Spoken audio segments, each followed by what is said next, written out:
என்ற ஒரு பிரச்சாரத்தை நடத்தி அதற்காக நம்முடைய ஆட்சியை கலைத்தார்கள். அதற்கு பிறகு 96 நாம் ஆட்சிக்கு வந்தோம். அதற்கு பிறகு 2006 ஆண்டு ஆட்சிக்கு 2001 தேர்தலில் தோற்றோம். 2006 ஆட்சிக்கு வந்தோம். 2011 தோற்றோம். அதற்கு பிறகு 2021 ஆட்சிக்கு வந்தோம். இப்படி எதற்காக நான் சொல்லுகிறேன் சொன்னால், வெற்றி தோல்வி என்பது நம்மை பொறுத்தவரையில் மாறி மாறி வரும். அதற்காக வெற்றியை கண்டு நாம் என்றைக்கு வெறி கொண்டு அலைந்து கொண்டிருப்பதில்லை. தோல்வியை கண்டு என்றைக்கும் துவண்டு விடாமல் பணியாற்றக்கூடியவர் தான் திமுக கார் என்பதை நான் நிரூபித்துக் கொண்டிருக்கிறோம். ஆகவே இந்த நிலையில்தான் இன்றைக்கு வெற்றி வாய்ப்பை நாம் இழந்திருந்தாலும், ஆட்சி பொறுப்பை நாம் இழந்திருந்தாலும், எதிர்க்கட்சி என்ற நிலையிலிருந்து பணியாற்றிக் கொண்டிருக்கக்கூடிய இந்த சூழ்நிலையில நீங்கள் எல்லாம் இங்கு நம்முடைய கஜா என்கிற கஜேந்திரன் தலைமையில வந்து சேர்ந்திருக்கக்கூடிய நீங்கள் எல்லாம் வந்திருப்பதை பார்த்து நான் மகிழ்ச்சி அடைகிறேன், பெருமைப்படுகிறேன். ஆகவே நீங்கள் கவலைப்பட வேண்டிய அவசியம் இல்லை. இப்போ ஆட்சி நடப்பதை நம்முடைய தயவில் தான் நடந்து கொண்டிருக்கிறது என்பதை மறந்துவிடக்கூடாது.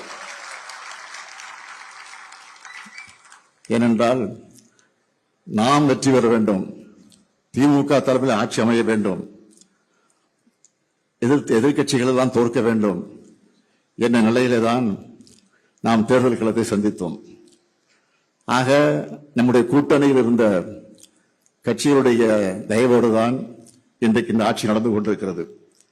ஆக திமுக ஆட்சிக்கு வர வேண்டும் என்று கருதி நம்மோட கூட்டணியில் இருந்த கட்சிகளின் தயவில தான் இன்றைக்கு திமுக நடந்து கொண்டிருக்கிறது. அந்த கட்சியினுடைய தலைவர்களே, அந்த கூட்டணி கட்சியில் இருக்கக்கூடிய தலைவர்கள் பல இடங்களில் குறிப்பிட்டு சொல்லி இருக்கிறார்கள்.